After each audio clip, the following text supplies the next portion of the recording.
Balandia MKTV News, mbote na bino bisika bozwami avec Madika Longo le bâton noir pembe le la mandia ba boebi to ekaka to solo là comme d'habitude de to mesana ko so na kati chaîne na bino obetami libago otala biso pour la première fois, n'hésitez pas à s'abonner na kati chaîne na bino MKTV News yo pe soki déjà au s'abonner na kati chaîne na biso ko bosa na te ko activer cloche de notification et ça vraiment très important tout ça la large diffusion activer cloche de notification ce quoi activer cloche de notification chaque fois tu publier vidéo que vous allez notifier tout cela maçon na biso tali jeunesse na biso congolaise mboka na biso to yebi ke mboka na biso Congo eza participer mawa parce que tozo ko luka place ni changement ko ki ko bana na mboka na biso mais bateau bazako bateau biso population to ko chawana pour apporter biso pour bazala exemple bazala ba conducteur ya changement ya mboka na biso mais bango moko donc bisika oyo tozo ko tinda bango na parlement pour bazwa ba décision oyo ko développer mboka bazwa ba décision oyo ko amener biso ou bien ba décision oyo et ko tia biso na voie ya changement ou bien na voie ya développement mais bato wana soki ba sakuna na ndako wana ya parlement bazo sala ba tete bo monument mboleki lelo na parlement na biso ya Congo ba tente na ba tente ndenge bazo ko sala ba makelele ba monsieur les grands papa ba koko pe bazawana na ba veste na ba cravate et puis bien payé na mbongo ya population congolaise baza bien payé ba 13 000 ba 14 000 ba 15 000 dollars bazwaka pour bagando sala biso makelele na parlement et na suka na ngoto zo solution te biso ba population ba petit peuple to tinda bango pona basala misala moko sérieux alors que bango ba okende kuna pour s'amuser ba okende kuna pour ba sepela ba binaka na kati ya parlement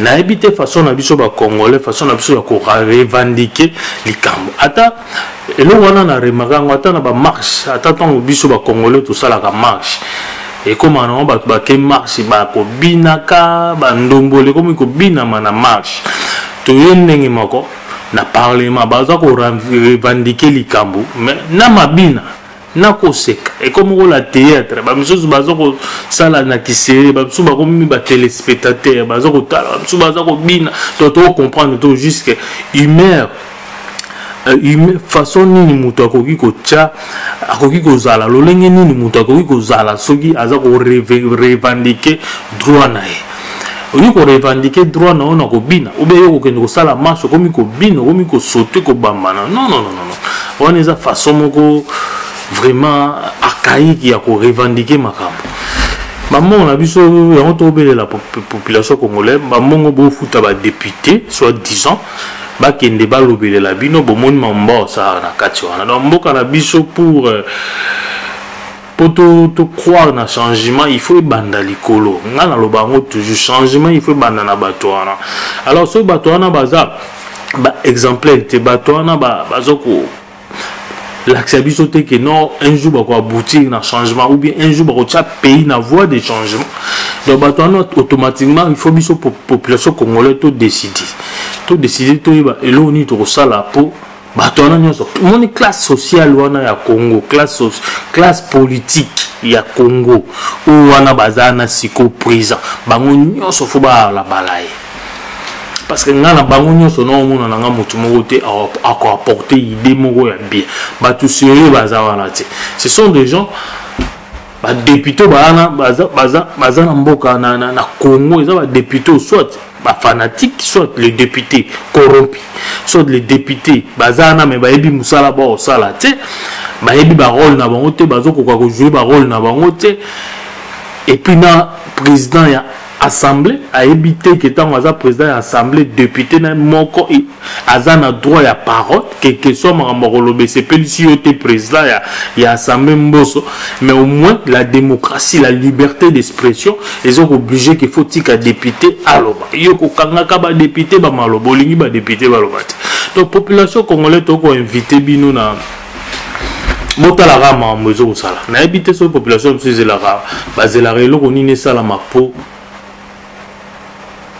bazwa décision kotomboka na loba population tomboka za kotomboka malabala ba mo bina bobeta ba mbunda soki nde ba siffler bobina botoka na kotomboka ya série il faut une révolution. Donc, moi, vraiment, il faut révolution. Comme ça, classe politique, on a surtout balayer toute la classe politique, il y a sika. Mais ma biso nandela siko ils a la série.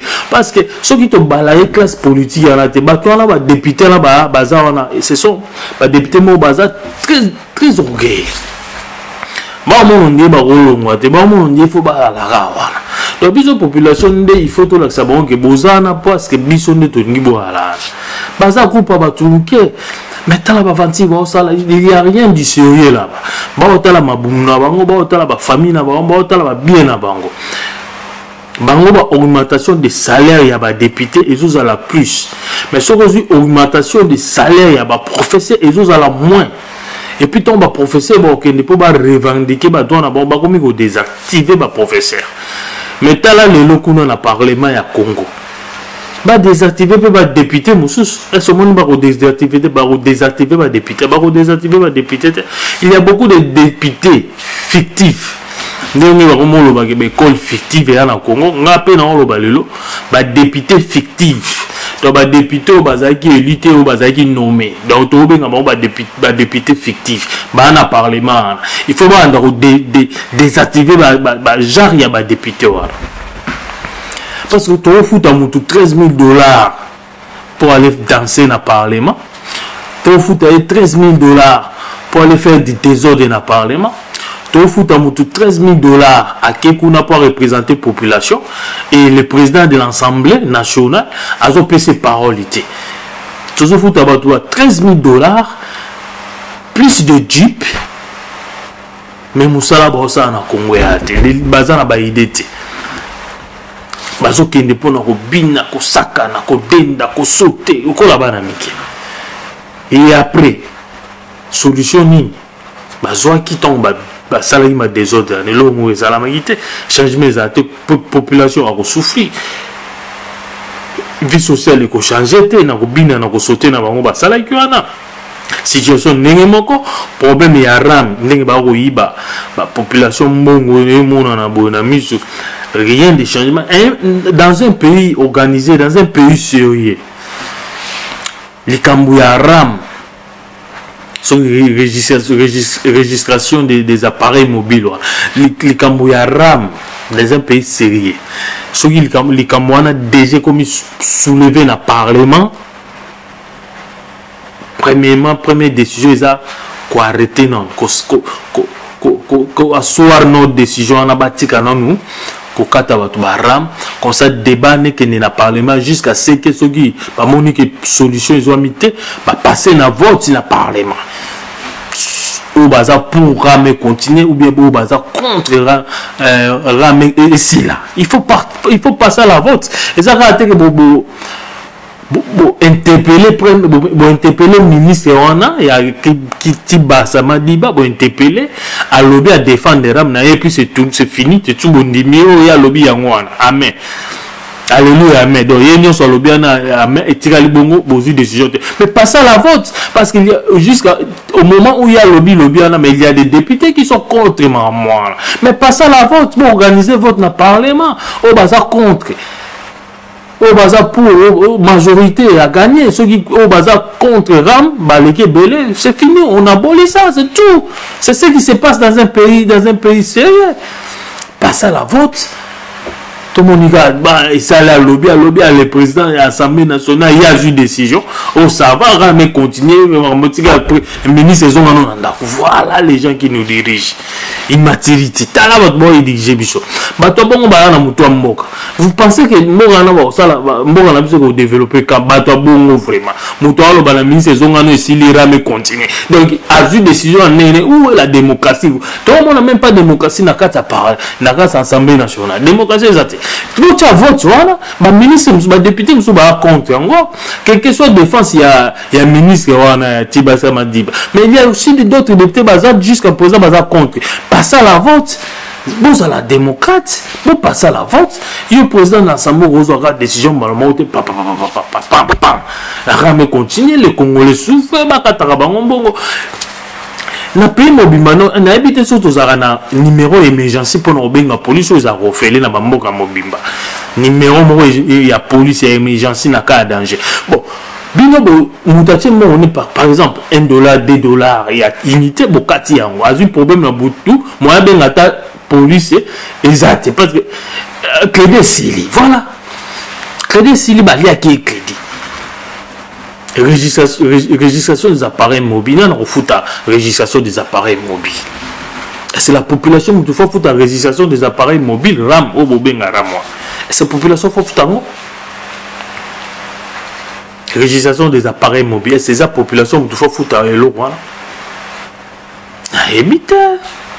On a évité la population qui est au silica, c'est suffisante que la population réclamation à la population que finga la population c'est suffisante mais population est moins on a que maramnyo so bazo balingira mte babeti bango kara basali nyonso batoki bakauki ngongo bakauki so ina munoko pona koloba ke tolingira miteza moyi bamoni ke babeti bango kara population va na e population malabala bala te pona ra population va na e population de l'arabe le peuple mongo donc il est pas bunda ils arabe soit aux humains sinendo mona makase ke bimana mais o makambo sérieux o ya ko bima o sa révolution de bolobi que non pour l'arabe to lingira mte bo bimi bo manifester bo bi bo lingi yango te parce que ils ont make sense ils ont un sens mogo ata mukete mutu monga boko futa taxe te biso to vanda na mboka a to futa ka taxe mais tout le monde to yebi que taxe aux euros futa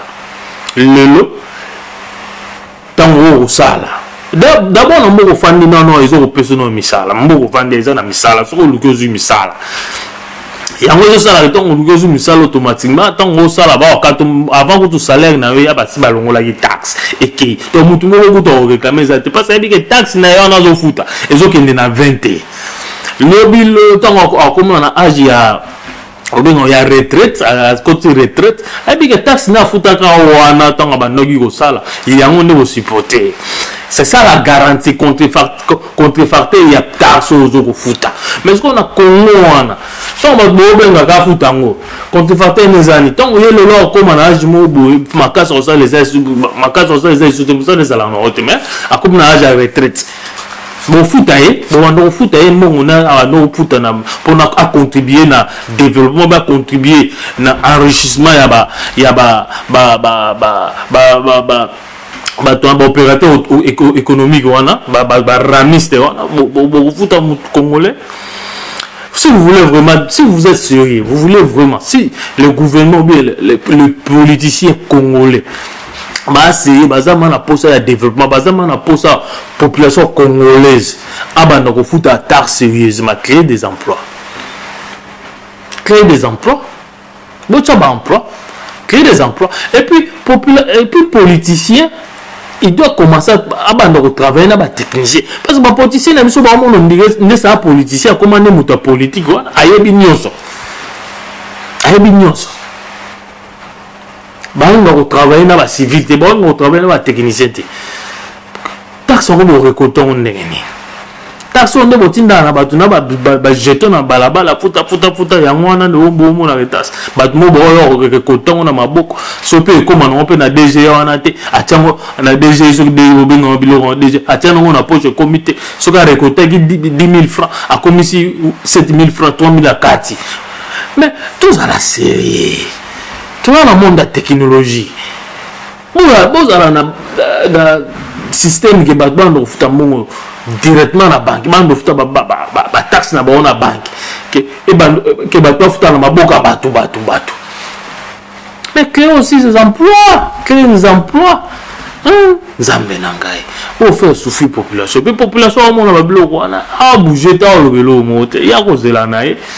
Ya kozela nae akozela nzamba kita sala na ba pasteur nde ba encourager population na biso na kofuka maka na kosambela ba losamba ba 4 ba 5 heures d'ita pour rien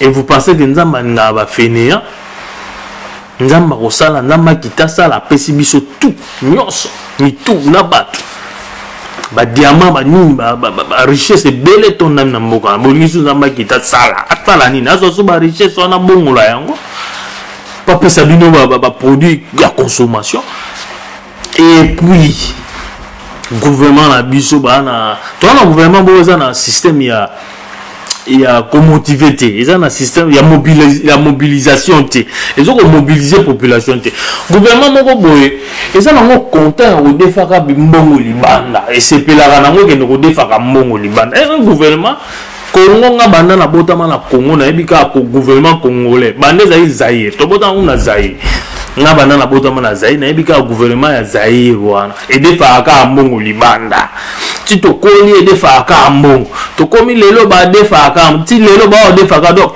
so za na biso na sengo to defaka mbongo jour nini to ko mo produit mam na biso moko babilo na biso mo to teka po mbongo to zoka ne mbongo ole to defaka mbongo quand on defaka mbongo on vous pensez quand on defaka mbongo vous pensez bazo kabela bino il y a des contrats tant président zo bima ko no commandier na benga ko commandier zo bima zo ko no commandier azo mandi wana azo sala ba contrat azo signer ba contrat o za contrôler te zo passer na parlement te dites-nous parlement siégé pour na mbongo le président ou tiko defa na Dubai wana ba tout na défi yango pour na nini ba contrat ni na en place wana pour ba pesa zo 1 milliard de dollars 1 milliard kaka na mbongo munino kwa Congo ya ko defa ka 1 milliard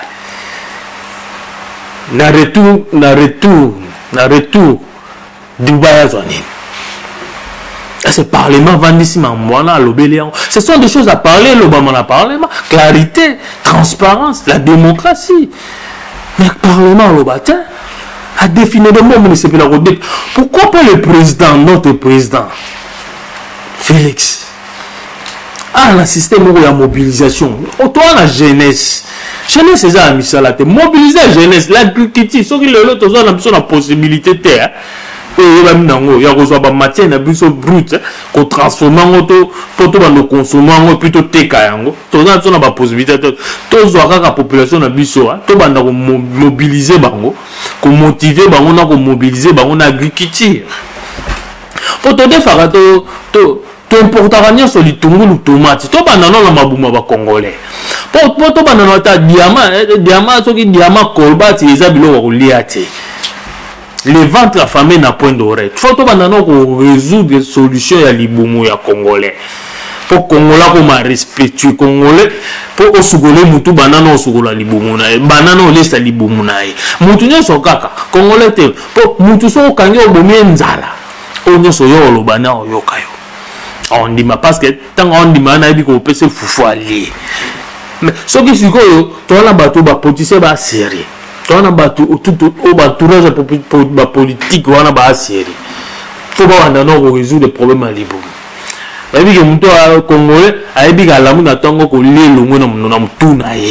Il va plus réfléchir, à qu'il redéfend maman à quoi. Non, il va plus libanga souka soit réfléchir c'est tout. Ça c'est la voie de développement. Le ventre affamé n'a pas d'oreille.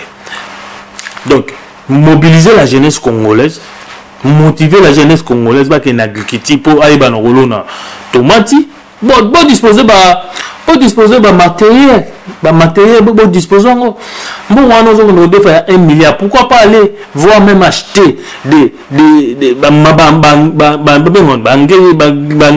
matériel ya collaborer la terre ya agriculture à ramener au lieu la biso ba char de combat to ya char de combat oui on comprend qu'il y a la guerre mais to ya char de combat pour de combattre to ya char de combattre babilo aboya na ba ne utiliser avec les soldats mal formés, ils n'ont pas de formation, ils ne savent pas comment utiliser la technologie. Armement, babilo wana ena wana. Amenez-nous les appareils, monter élaborer la terre, motiver la jeunesse, tout bando ça bilaka, tout bando ça l'agriculture, tout bando kolona tomate na bishomoko, tout bando kolona matungulu, pilipili, loso, madesu, ni ya bishomoko. Surtout bando kolona bilwe wato bandi ko milesa bishomoko. Oloto bando ko dépendre na ba importation ya matungulu nyonso ezo uta libanda, surtout bandi ko milesa bishomoko. Et si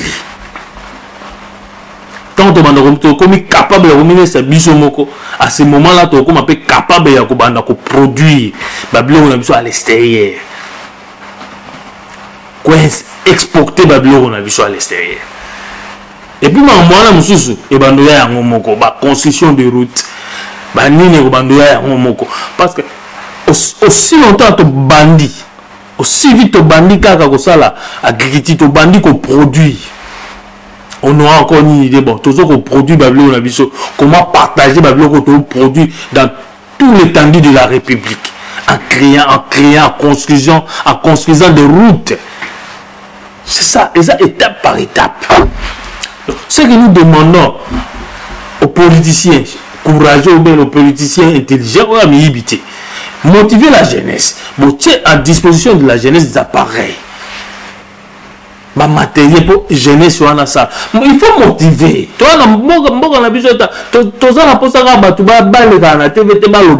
motiver aussi la jeunesse, encourager la jeunesse.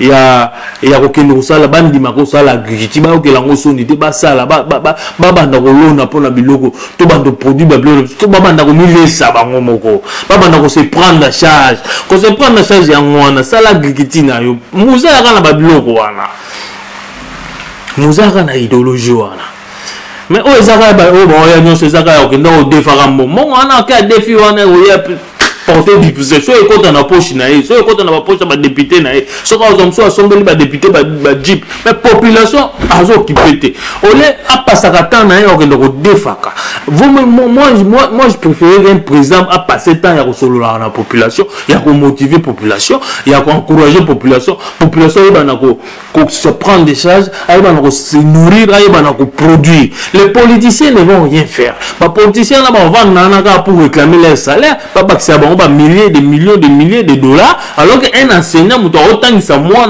il y a muke pour lobby moi na comme cadre de il y a moka lobby balingi au matela bango salaire proprement mais tala bango mo babuzo baboko ça na parlement na yoka ba salaire ba 13 000 dollars.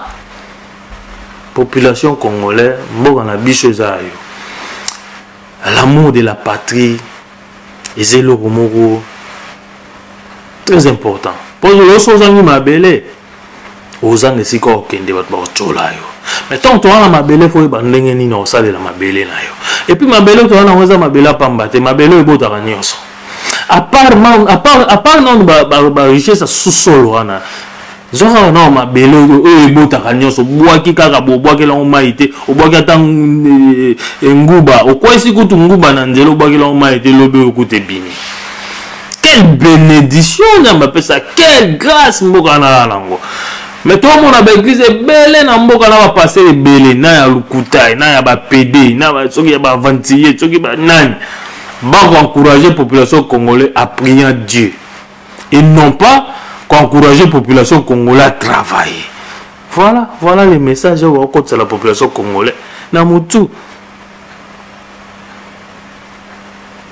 Donc on s'en mêle dans Nzambe pambola Congo. Pambola Congo combien de fois. Nzamba ça pambola Congo avant yo passer aux hôtels à Batouana au Bota. Nzamba ça pambola Congo dès la création de ce monde. Quand Dieu a commencé à créer ce monde, à créer Congo, la Bilonie, il a déjà placé la bénédiction. C'est à nous maintenant, tout le monde salango, tout le monde récolter bénédiction, tout le monde saler la bénédiction. On n'a pas besoin de bandasu ko senga nzambe pa apeso susuni apeso nyonso. Mo akita ye mo ko akita kate.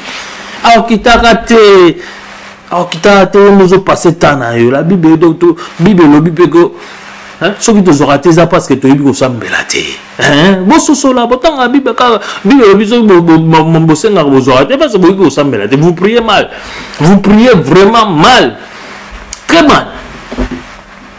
Voilà MKTV News. Tous les na moi le solo fallait vraiment na tenir vraiment dans la vidéo yo ba na biso ba ça passi mambo beleza ya ça na Congo wana ba facilité zali ina Congo ba facilité c'est dit tous na ba biloko tous na beleza facile à robota mais quand on biso nde batu to ko ka sale la biloko onzamba pesi biso te biso mo ba Congo to ko kate prenez nous en charge ne ba lobaki yango wana Etienne lobaki parce que biso mo nde to se prendre la charge biso to se la ba prendre biso en charge to se la président mo ko kotiwa abando defela biso mbongo ba 1 million et pour vous applaudissez 1 milliard, vous applaudissez 1 milliard et Coca-Cola, 1 milliard et Coca-Cola, vous applaudissez ça? Vous applaudissez pour ce pays. À Kendeka défi mon beau CP, à défi, à défi. Bon, le bateau technique président Kendeka sali cop à teki ba matériel, mon na Congo, à Kendeka a teki à négocier, à yena mon, président qui a défi. Nous ne applaudir Moutake ko défi mon.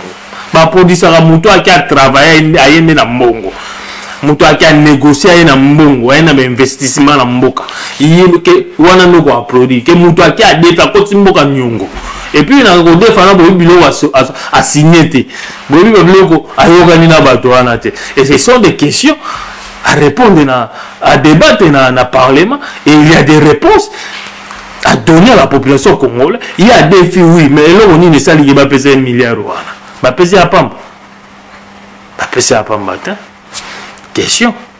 Parlement, il va ça, le Parlement, là, pour le et vous là, les politiciens, pour le moment, vous concentrez en 2023 pour le pouvoir.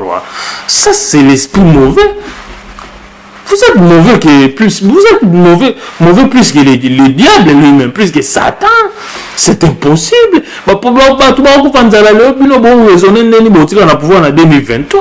Ça, c'est imaginable. Impossible. Même Satan au camp on comprend mais bateau la population se constater donc ça va plan nyonso pour bâtir un pouvoir en 2023 ça me na bon mourir ça passe to le mbakoloba te to motiver jeunesse na biso congolais boyebela kaka boyebela to souffrir mboka kawo biso ka moko nde to kotombola mboka na biso bolanda ba mindele te pour l'intérêt de la population congolaise, pour l'intérêt de la population en Europe. Donc, ça veut dire que les gens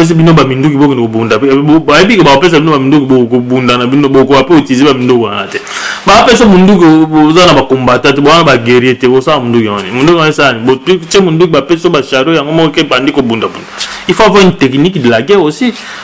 Savoir utiliser et si vous n'avez pas des hommes forts pour utiliser la guerre ne finira jamais. Donc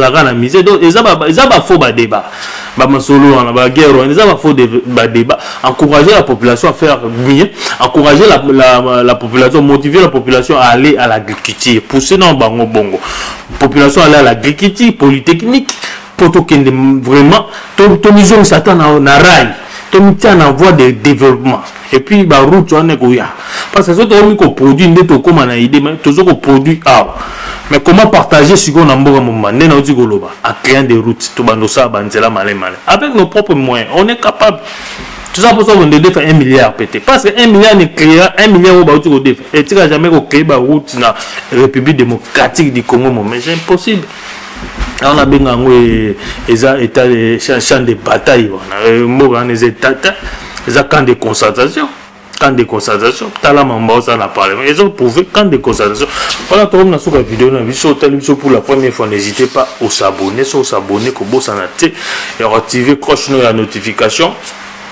Maman, papa, Yaya, les Kinoko, vraiment, aux gens, parents, aux gens, et puis aux jeunesse, et puis aux jeunes filles, jeunes garçons, Monique. Et là, comme ça, la réalité, c'est lancer l'agriculture. Je t'assure qu'agriculture, il laisse à l'ibumno, il laisse à l'ibumno, ça sont dans Zalate, au bandoza capable de ça, la décision dans le moto, domino, parce que n'a au milieu ça. Mais ce qu'on a au milieu, ça a toujours dominé. Les ventres affamés n'a point d'oreille. Bon, Kangelo, on a beau bien déjà, n'a bandé sous les ventres affamés n'a point d'oreille. Tout ce qui aimez partager votre vidéo. Bye bye. Ciao.